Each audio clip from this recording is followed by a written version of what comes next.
And this is why I tell people all the time. People like, man, what you think about ghostwriting? Because everybody say this about me. When you've already conquered rap, Travis, Drake, Kanye, they speak for the genre of rap. So when they go to the Grammys or they go to the highest level of music, we want y'all representatives. So the whole hip hop industry has something to do with a Travis album. The whole hip hop industry has something to do with a Kanye, a Drake album. Cause they have the resources to be, I want every producer who do Lil Baby beats, bring them up. Who do Nipsey beat, bring them up. Who do Roddy Ricch, bring them up. Who do anybody, bring them up here. Cause I'm gonna fly them out and see what they got. So everybody's contributing to our best artists to be able to put them on the stage next to Adele or Sam Smith walk up there, and it's 30 people up there with them. I want to thank the violinist, the writer, the lieutenant, the trumpet player, the piano, the producer, the whoop, whoop, whoop. They got a whole long list. But a rapper, he got to go up there. I want to thank God, the engineer, myself. Like, it's hard to compete with 30 great musicians. And we trying to represent for rap or hip hop, and we can only be in there with the engineer and some weed. Right. It's like, bro, you're not gonna be able to beat them 30 people who can read music and heard all type, they researched it. You know what I'm saying? So we trying to compete with albums of the year. That's what we doing for hip hop. So artists like Drake, artists like Kanye, they have to get all the information from our huddle. Like, yo, okay, this is what we're gonna do, break.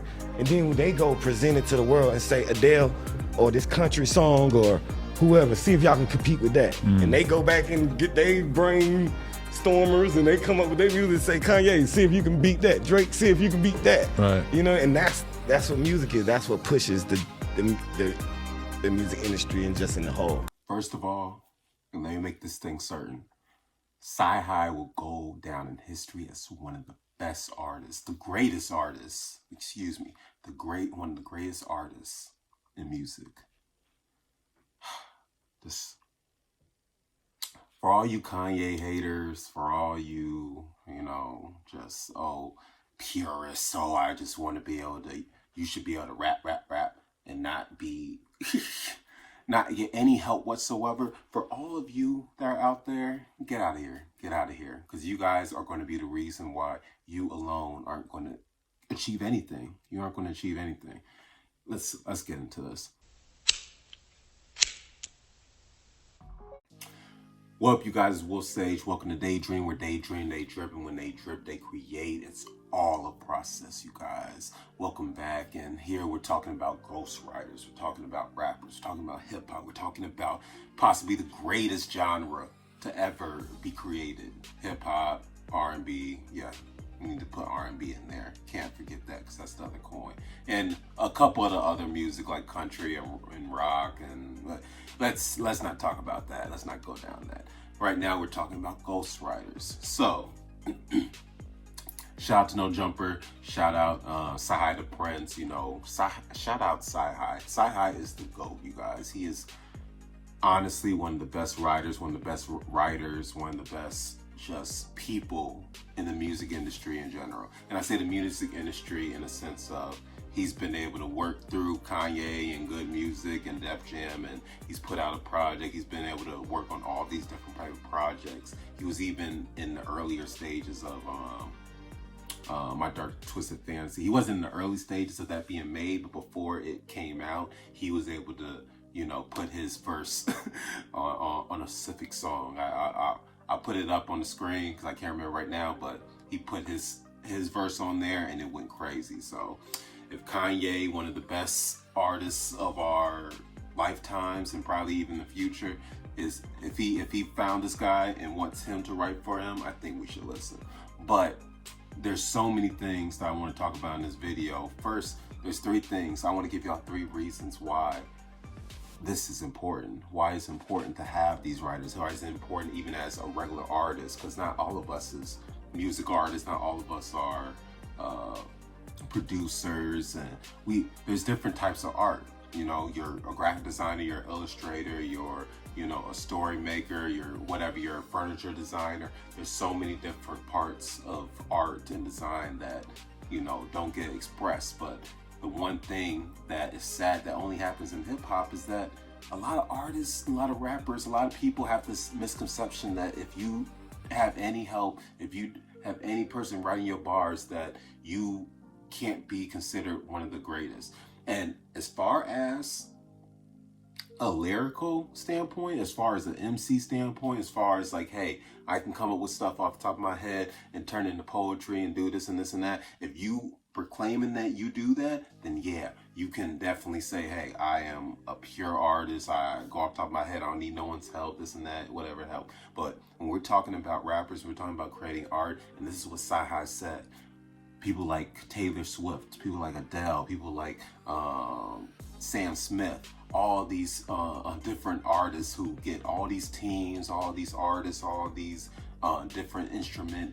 I don't know if that's the real word, but like they get all these different people to create one simple song, to create a whole album. You see them all up there, they have all these people behind them, but as soon as a hip hop artist does it, it's just seen as, oh, you're fake, you ain't real, how could you not do this whole thing by yourself with just you and a beat maker and like,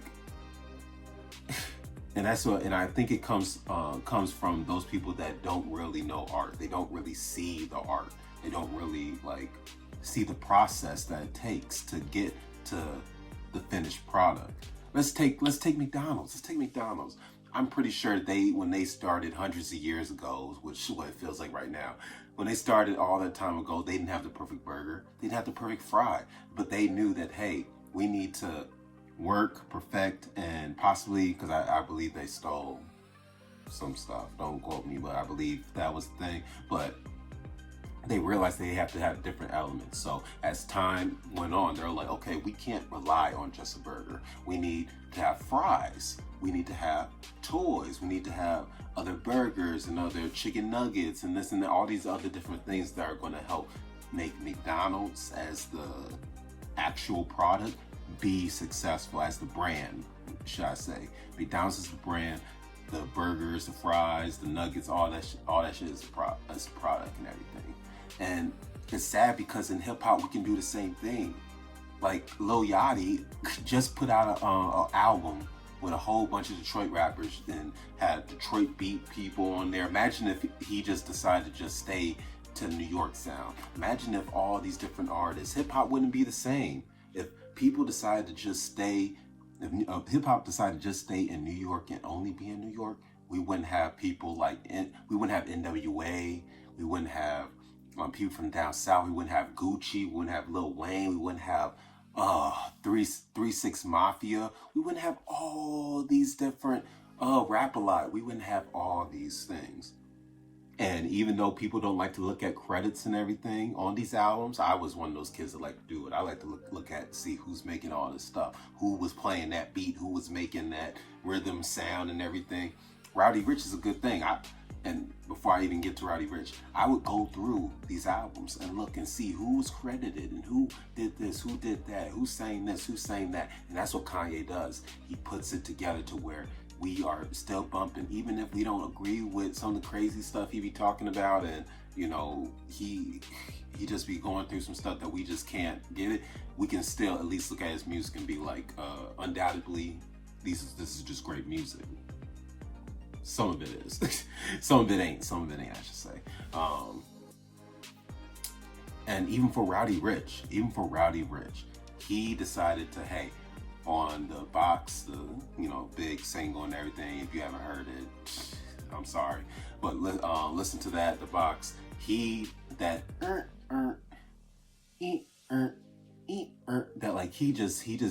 sound that you guys made. He did that on the song. It wasn't even supposed to be a part of that song, and maybe that would be a cool video to like make a talk about that, but him just doing that changed the whole tempo of the song.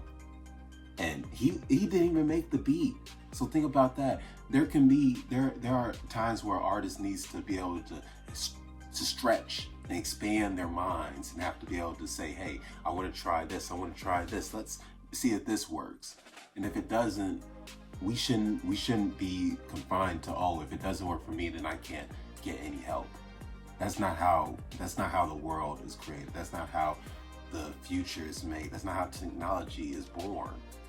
If we just left it all to Microsoft, we wouldn't have Apple, we wouldn't have Facebook, we wouldn't have all these other different, we wouldn't have Tesla, we wouldn't have all these other different sources of knowledge and creativity to be able to let us see what could be possible in the future.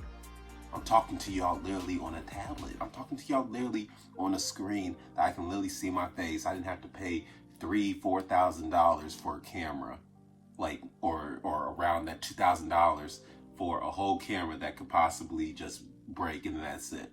If this camera on here doesn't work, I can at least go and do this on the camera, do this, do that, do that, do that. There's so many different things. So my point being for this whole video is just to say that, yes, rappers, artists in general should have ghostwriters. We should have, and they shouldn't even be ghostwriters. They should be collaborators, because just like Cyhi said, if we got Kanye, Jay-Z, Future, fucking NBA Youngboy, freaking all the producers, we got Beyonce, we got all our like Kendricks and J. Cole's and all, we got them all into the studio to make a great body of work. It'll be awesome. We've been literally waiting for a Kendrick and Cole tape. Really, these two people, even though they kind of like are on the same wavelength, they're two different artists. And if they got together, we'd be like, oh, we'd be going crazy. But that's the whole thing. So I'm willing to collab. I'm willing to like figure out some shit, make some shit work, because I'm trying to create wealth. I'm not trying to be the only person making money. Who wants to be the only person in their friend group making money, and then suddenly whenever you go off to vacation, you want to go here and do this and that with your friends, you got to pay for everything. I don't want to have to pay for everything. I want to teach you how to make money so we can all evolve. So if I go broke, you can pay for some of my vacations too, nigga. So yeah. So if y'all want to collab, hit that link in the bio, hit, wherever you are on Instagram, all that stuff. Click the link at the top, click the link at the bottom. Like, subscribe, share, comment, please. It really helps. Just, let's have a conversation. That's all these videos are for. Daydream is just a platform where we can be able to discuss things, talk, and hopefully something great is going to come out of this. Hopefully a big project can be able to come out of this, and whether it's on a big scale or a small scale, it's something that I hope that's going to be able to have an everlasting change, at least with me, and I want y'all to be a part of this. So, this Wolf Sage, this Daydream, where daydream, they drip, and when they drip, they create. It's all a process. Y'all be safe. Peace.